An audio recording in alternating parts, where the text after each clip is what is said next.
halkani waa mas'uulka official oo aad alaaba kala socotaan mowduucyada kala duwan ee gawaarida ku saabsan. fadlan ha noqon qof ila kulmo balse noqo qof ku xidhan oo ila socda. falow soo dheh mahadsanid.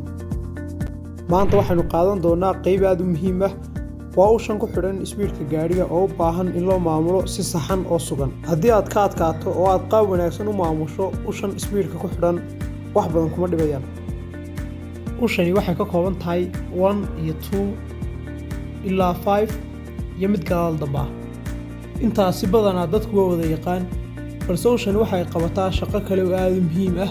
shaqadaasina waxa weeyaan kolka ay taagan tahay bartanka oo loo yaqaano khalli ama sefoollo.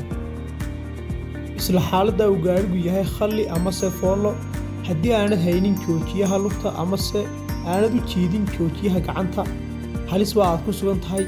waxaana macquul ah inuu gaarigu iska socdo, taas oo sababaysa inuu shilmaco.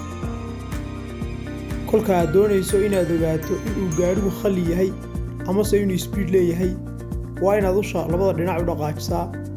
haddii aad usha labada dhinac u dhaqaaqdo, gaarigu waa khalli oo waa foollo, wax speed ahna ma laha. waxaanu qaadan doonaa qaabka 1 2 ilaa 5 iyo gadaal dambe gaariga loo geliyo